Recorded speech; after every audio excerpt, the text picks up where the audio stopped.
Voilà, donc on va continuer avec le petit 3, ce qu'on appelle le fonctionnement d'une pile.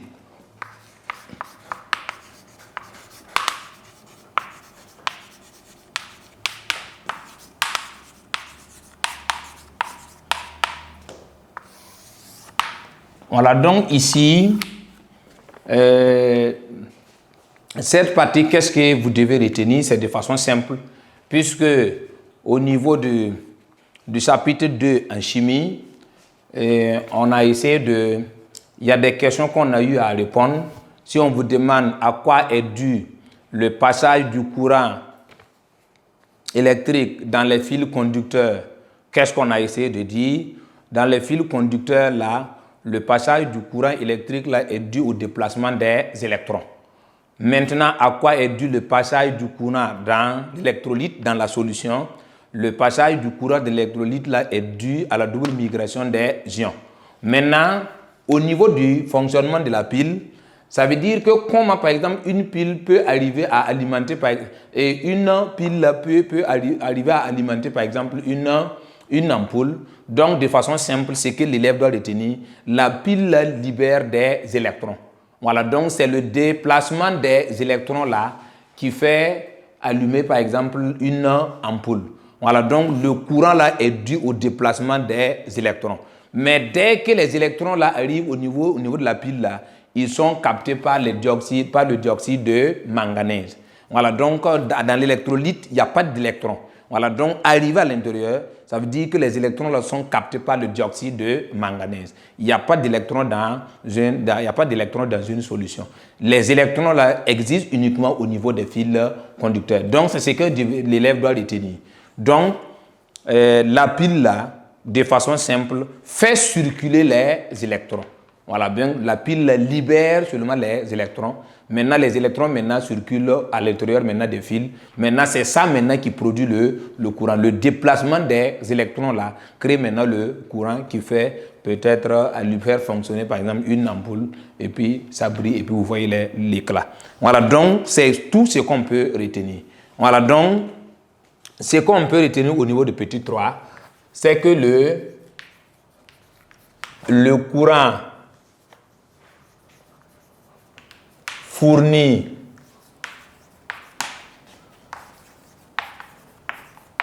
par la pile est dû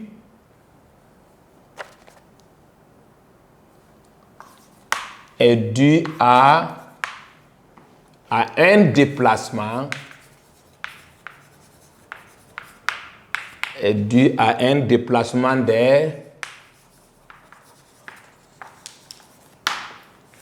des électrons libérés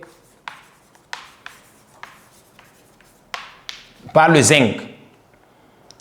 Voilà, donc arrivé à l'intérieur là, ces électrons là sont captés par le dioxyde de manganèse.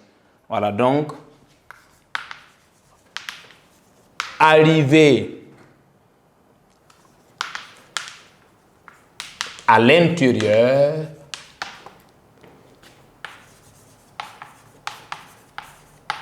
de la pile,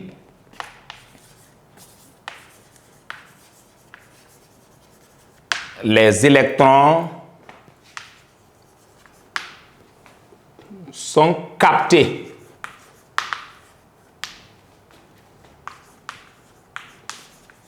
par la poudre noire de dioxyde de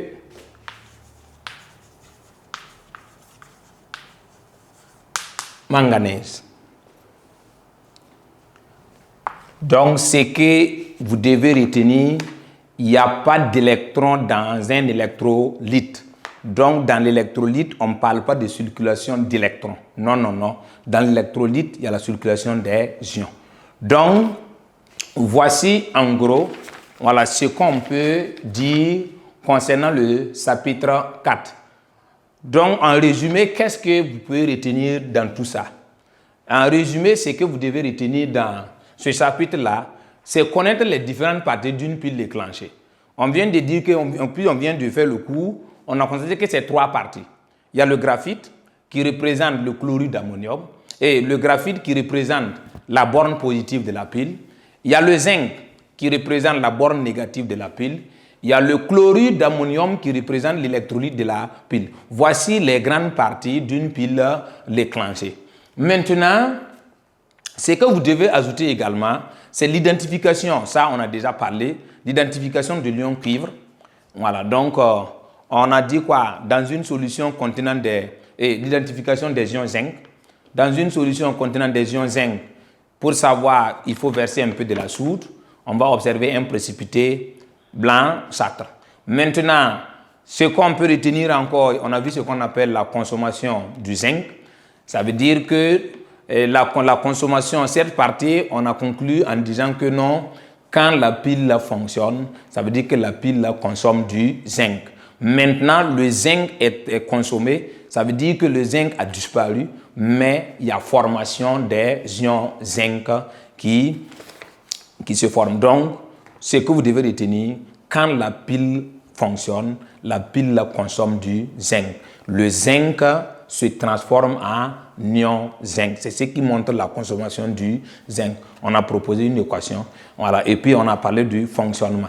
Comment la pile arrive à fonctionner. En réalité, la pile, là, son rôle, c'est de libérer seulement les électrons qui circulent à l'intérieur des fils conducteurs. Là. C'est ça qui produit le courant électrique. Voilà. Donc, voici en résumé ce que vous devez retenir.